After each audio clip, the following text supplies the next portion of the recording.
Welcome. We are just getting started. Good morning. My name is Kristen Wright, and I am a leadership and empowerment coach. I spent 20 years as a leader in the financial services industries, and I'm really happy to be spending time with you this morning to go through our authenticity workshop. The purpose of this workshop is to really stop the wheel. We kind of get going and that wheel just moves and moves and moves, and we tend to just go with it. The purpose of our activity this morning is to just stop that wheel for a moment and just ground to our foundation and really, really embrace the richness of who we are. I'm very happy that you all are joining me for this today. We will be just really covering 4 areas. And as we go through each of these areas, I mentioned earlier that we would be stopping and sharing. So once we get through the descriptors, I invite you to just raise your hand if you're willing to share those descriptors with the group. We'll also be covering values. We'll be looking at things you enjoy, and then we'll do an examination into what you will not tolerate.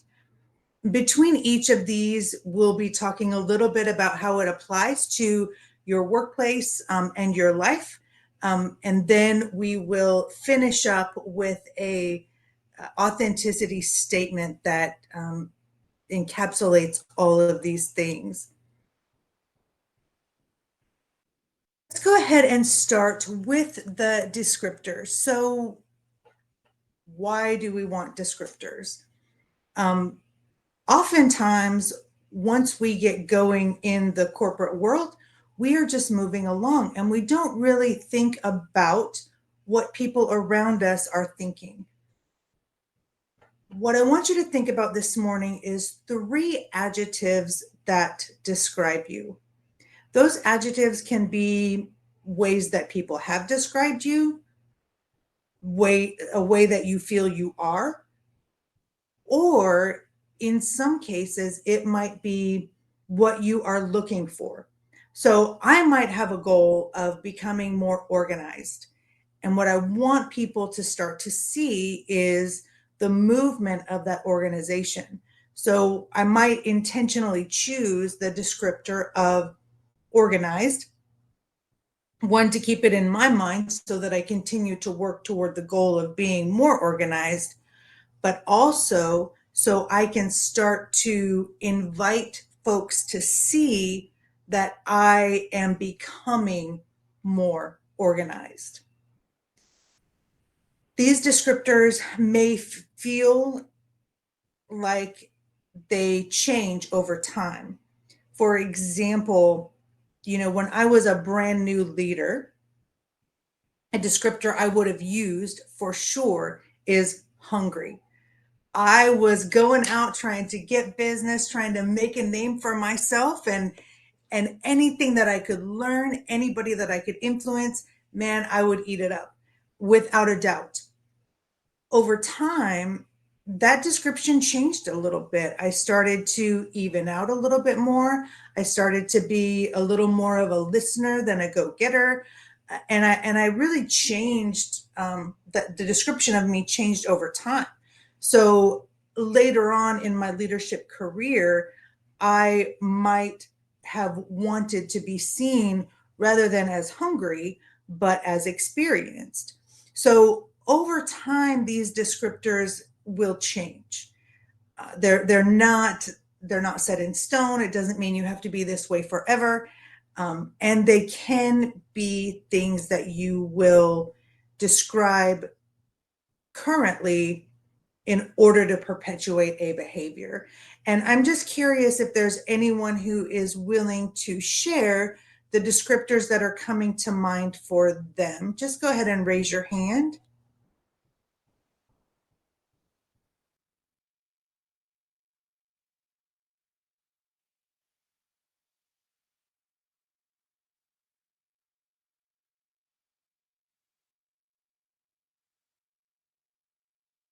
That's okay. We will, I want you to think about the descriptors that you are writing down because they, it's going to be important. We will a little bit later say them out loud, but we're going to use those descriptors intentionally going forward. So, for the purposes of this exercise, the words that I would use to describe me would be kind, safe, and open. And again, way back in my early leadership days, that's not how I would have necessarily described myself. Today, those are the descriptors that I have. If I were to talk to somebody who maybe knew me back in the day when I was a young, hungry leader, I would want to illustrate to them that I have changed and there are new ways to describe me now. I might say to somebody, Samantha, thank you for sharing those kind words. I would put that intentional word of kind into my language when I'm talking to you for the purpose of encouraging you to think of me as kind and for that word of kindness to come to your mind when you think of me. I might say, Siddharth, thank you for being so open about how you felt about that project. Or I might even direct an email that has the words that I want to hear in it. I might say, send an email, hey, Douglas, I just wanted to let you know that while you were sharing that complex problem, I felt safe asking questions, and I want you to know that I appreciate that. So these descriptors are important both in understanding where you are in this moment, but also helping to elevate your brand and helping other people to build these descriptors into the way that they describe you.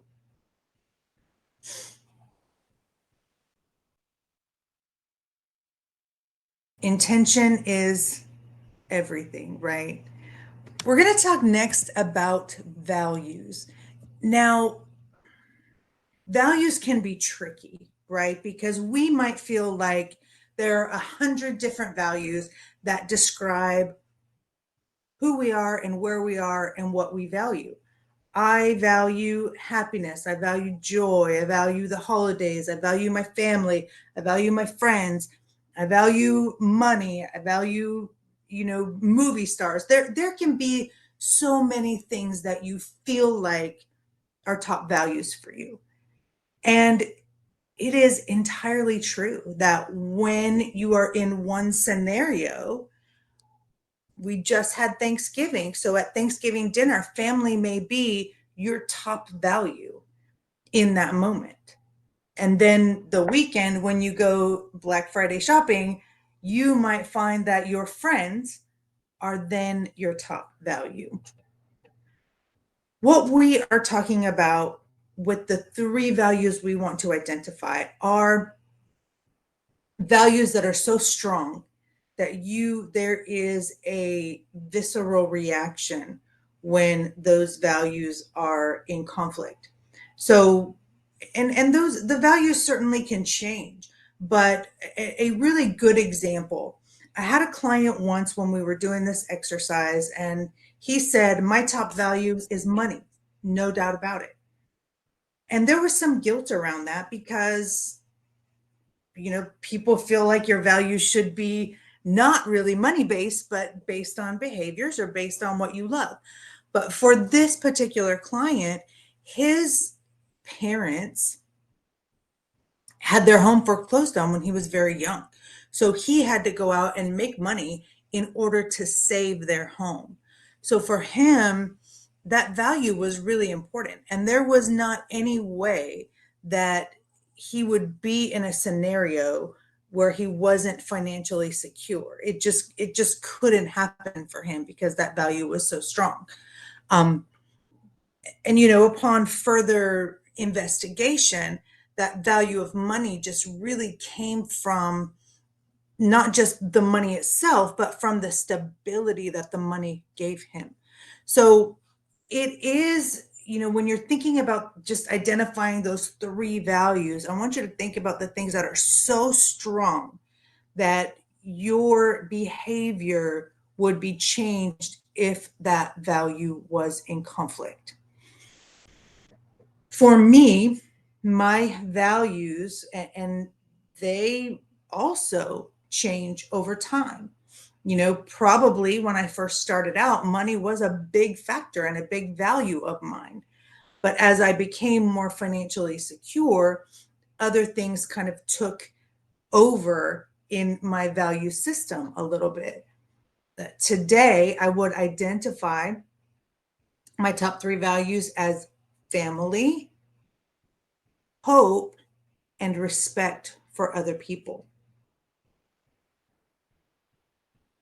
The importance of identifying these values in this activity are so that you can more easily, one, identify that there is a values conflict, and two, communicate what is happening.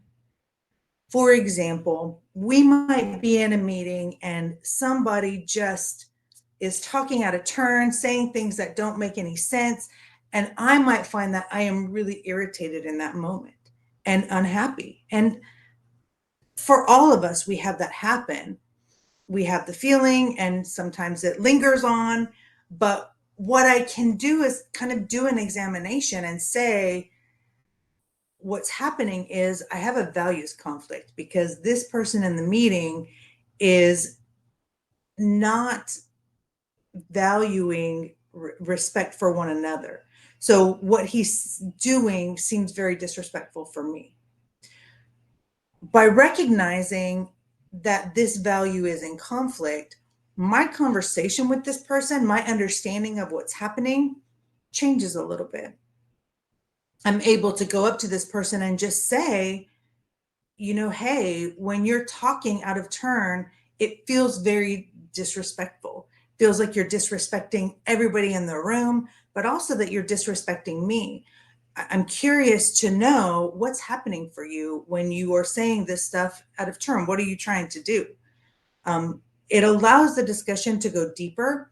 It allows me to identify where the conflict is, and it allows us to have a really good discussion. He may come back and say, oh my gosh, I didn't even think about that being disrespectful. I was trying to be funny. I will stop. Or it may go into something even more deep, like when I'm in meetings, I don't ever feel like I'm heard. So for me, I'm saying things so that I can be seen. I don't ever feel like I'm seen. So then we can talk about some strategies to ensure that what he really needs to say is heard and that he's seen in the meetings, and maybe change it up so that we can be more effective rather than that person raising his hands and saying things out of turn and me being irritated because that value of respect is in conflict. Recognizing and being able to articulate these top values is incredibly, incredibly important.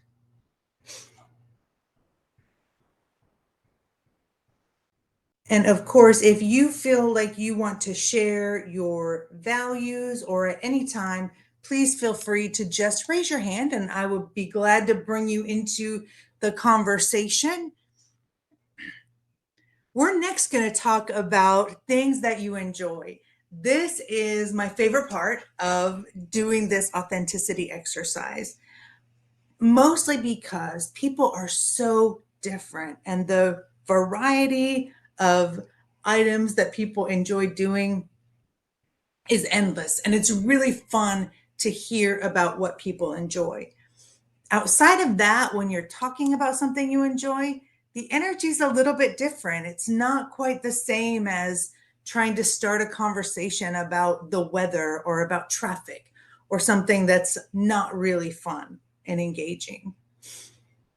The purpose of really thinking about things that you enjoy is we don't always walk into the room wanting to expose the energy of joy and the energy of things that we enjoy.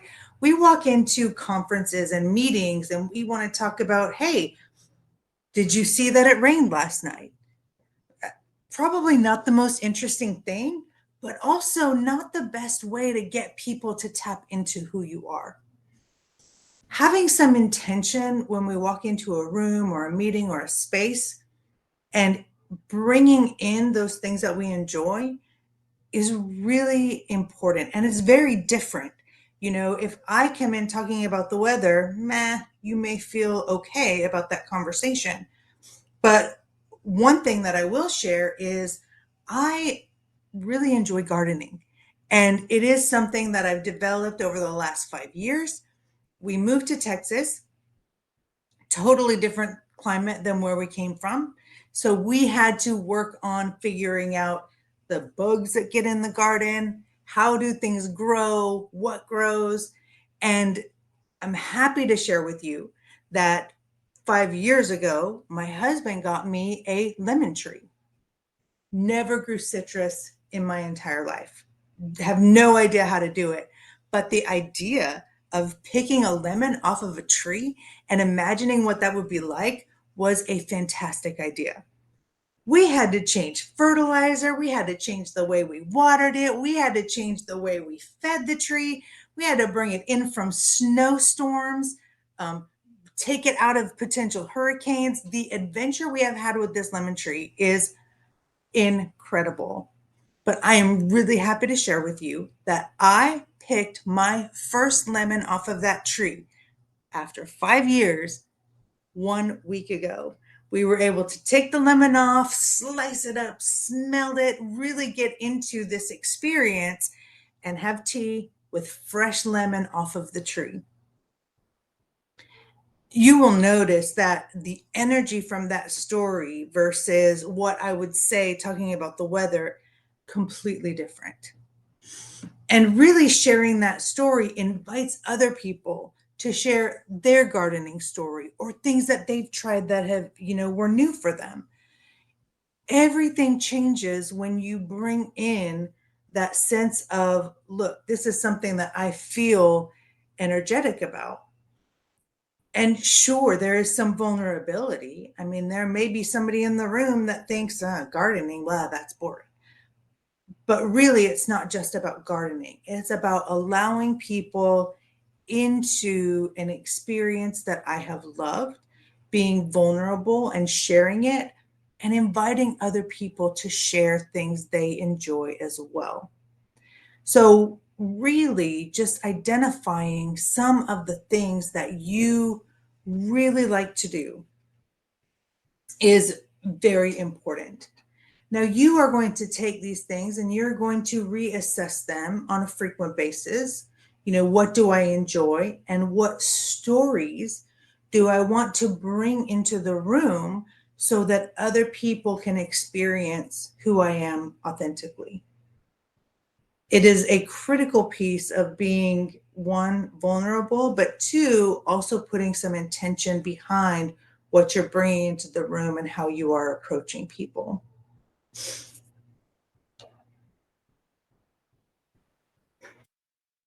We're next going to talk about something a little bit different.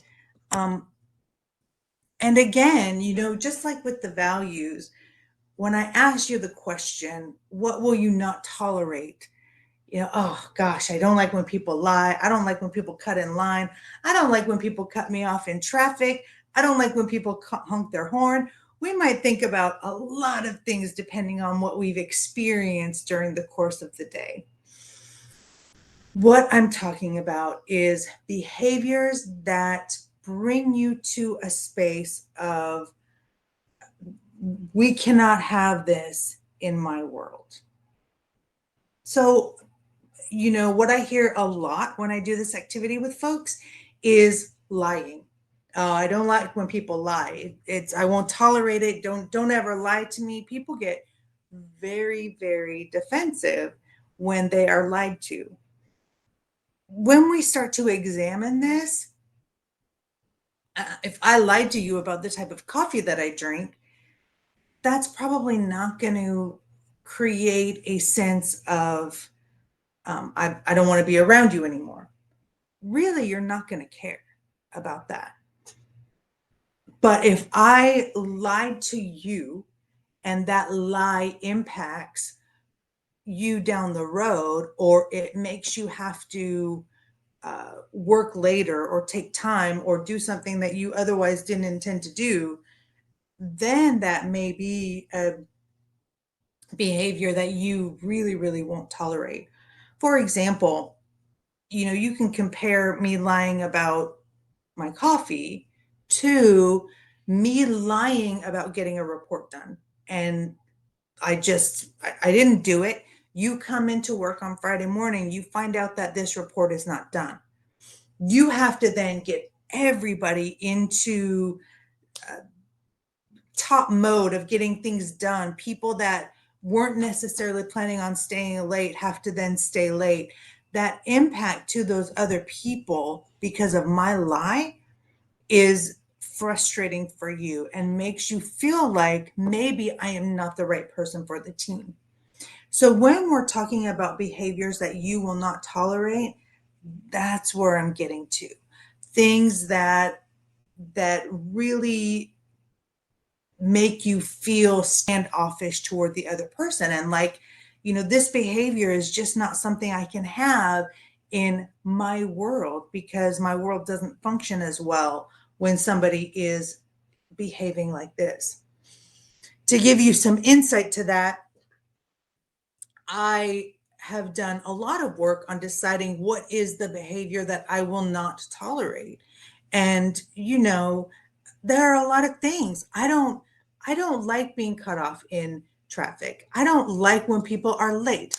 I don't like when somebody says something that is hurtful to another human being.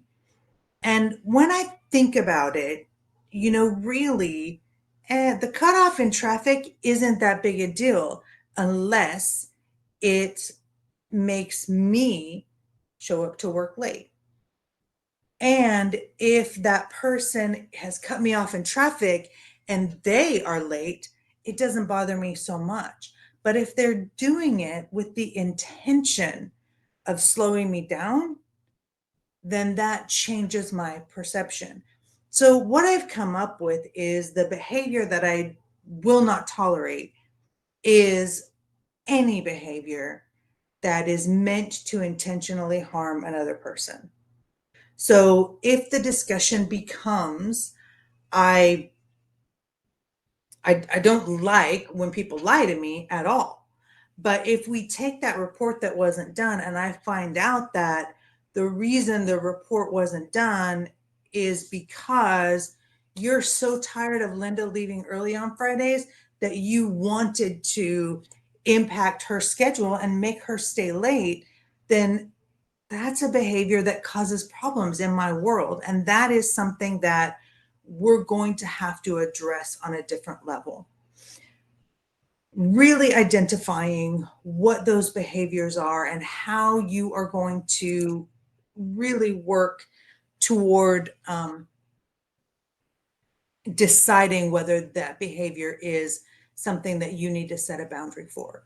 And that's the purpose of deciding this behavior. When is behavior in the frame of I've got to set a boundary for that? And for me, it's intentional harm. If you are intentionally harming someone else, I probably need to set a boundary and not really allow you in my circle. Any questions around, you know, not tolerating a behavior or whether or not you would set a boundary? So, what are we spending all of this time here looking at all of these things for? What is the purpose? Well, the purpose of us putting all of this together and spending time really thinking about, how do we want to be described? What values are most important to me? What are the things that I enjoy? The entirety of the purpose is to create an authenticity statement. We want to be able to ground to this statement in times when maybe we get a little bit stressed out.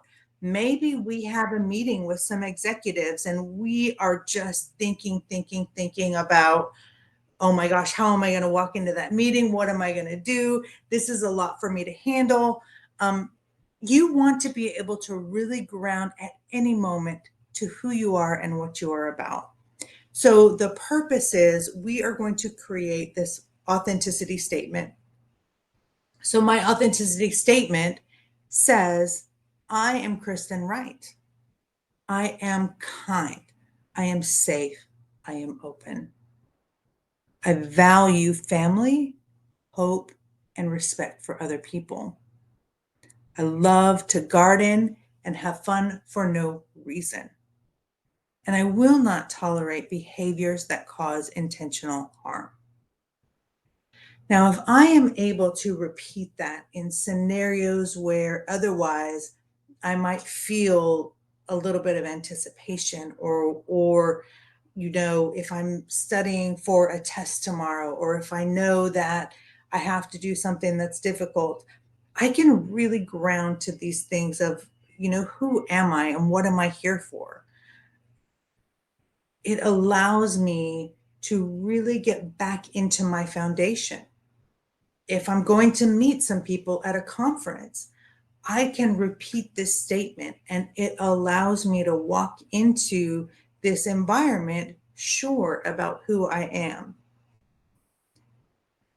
I invite you all to share your authenticity statement whenever you would like. Um, of course, I am happy. I know we had some time here. And if you would like to participate or share, I certainly invite you to do that. Um, Otherwise, I appreciate and I'm so glad that you came to join this event today. I do invite you to, if you enjoyed the class, I invite you to share and give a rating for me, hopefully 5 stars. I've gone ahead and put that in the chat for you to go ahead and share. Um, if there is anything that you would like to share, please put it in the chat. But otherwise, that concludes the purpose and the class today. So thank you for joining me. I'm honored that you were here, and I really hope this class was helpful.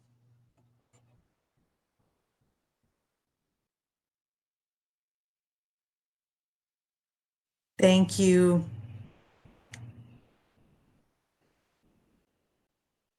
Thank you, Siddharth.